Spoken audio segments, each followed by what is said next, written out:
રાત્રે 2 વાગે લગભગ બધા મુસાફરો ઊંઘી ગયા હતા ત્યારે શક્તિસિંહે અને મેં બારીમાંથી બહાર જોયું ત્યારે ચાંદની રાતે અમે બહાર જોઈ રહ્યા હતા ત્યારે અમને ઠંડી હવા સ્પર્શી રહી હતી.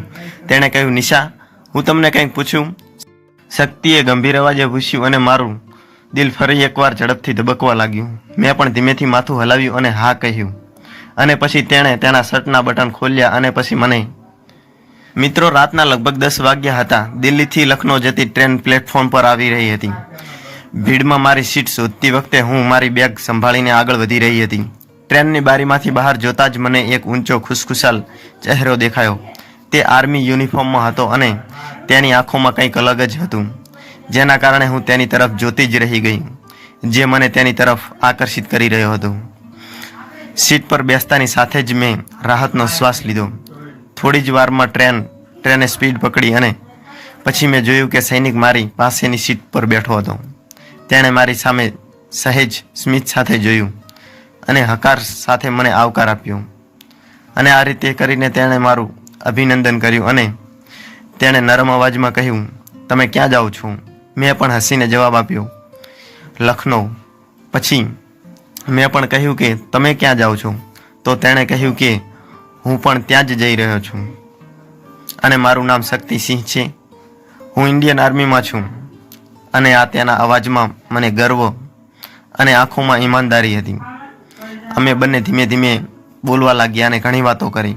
તેણે કહ્યું કે કાશ્મીરમાં પોસ્ટપેડ હતો અને રજાઓ પર ઘરે જઈ રહ્યો હતો હોવાનું બહાર આવ્યું હતું.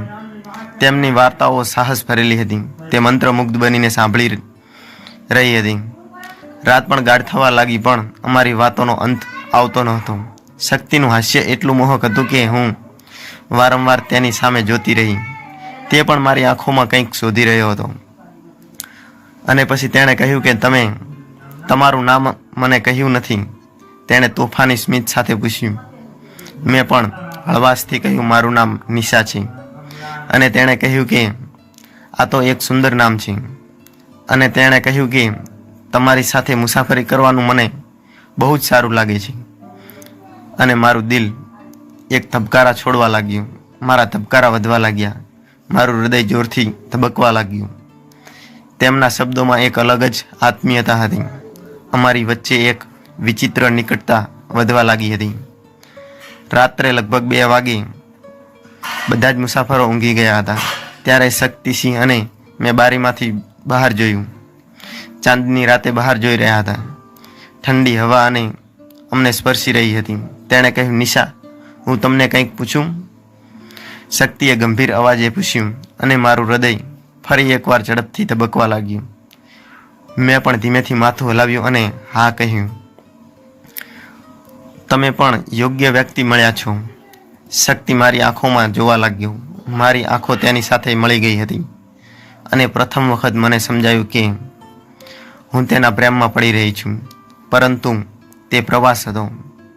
શું આ લાગણીઓ સાચી હતી કે માત્ર એક ક્ષણની સુંદરતા? હું મૂંઝાઈ ગઈ. પછી છૂટા પડવાની ઘડી આવી ગઈ હતી. ટ્રેન લખનૌ પહોંચવાની હતી. અમે બંને મૌન હતા, જાણે આ પ્રવાસના અંતનો અમને પસ્તાવો થતો હતો. તેણે કહ્યું, નિશા, આપણે ફરી ક્યારેય મળીશું?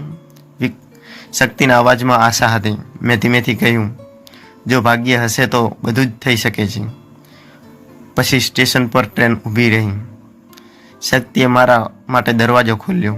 જ્યારે હું નીચે ઉતરી ત્યારે તેણે મારું કાંડું પકડી લીધું અને હળવેકથી કહ્યું, હું વચન આપું છું કે આ છેલ્લી વાર આપણે નથી મળતા, પરંતુ આપણી મુલાકાત હજી પણ ફરી વાર થશે. મારું હૃદય ઝડપથી ધબકવા લાગ્યું. હું માત્ર હસી અને ત્યાંથી ચાલી ગઈ. પણ હું જાણતી હતી કે આ પ્રવાસ, આ મુલાકાત મારા દિલમાં હંમેશા જીવંત રહેશે. શું આ પ્રેમ એક અધૂરી વાર્તા રહેશે કે ભાગ્ય આપણા માટે નક્કી કરશે? અને કહ્યું કે ભાગ્ય આપણને ફરી સાથે લાવશે. એમ મેં વિચાર્યું અને થોડી વાર પછી મેં તેને જોતો જોયો અને મારા હૃદયમાં એક વાત રહી ગઈ. અને ક્યારેક પ્રવાસ મંજિલ બની જાય છે. ટ્રેનમાં સૈનિક સાથેની આ એક રોમાન્ટિક વાર્તા હતી. અને મિત્રો, વાર્તાનો હજી આગળનો ભાગ પણ સાંભળવા માટે ચેનલને અવશ્ય સબસ્ક્રાઈબ કરી નાખજો. અને મિત્રો, વાર્તાનો આગળનો ભાગ આનાથી પણ રોમાંચક છે. તો મિત્રો ચેનલને અવશ્ય સબસ્ક્રાઈબ કરી નાખજો. અને મિત્રો પછી જે પણ અમે કર્યું તે હું તમને આગળની વાર્તામાં જણાવવાની છું. તો મિત્રો ચેનલને અવશ્ય સબસ્ક્રાઈબ કરી નાખજો. તો ચાલો મિત્રો, આજની વાર્તામાં આટલું. અને મિત્રો વાર્તાનો આગળનો ભાગ સાંભળવા માટે ચેનલને અવશ્ય સબસ્ક્રાઈબ કરી નાખજો. ધન્યવાદ.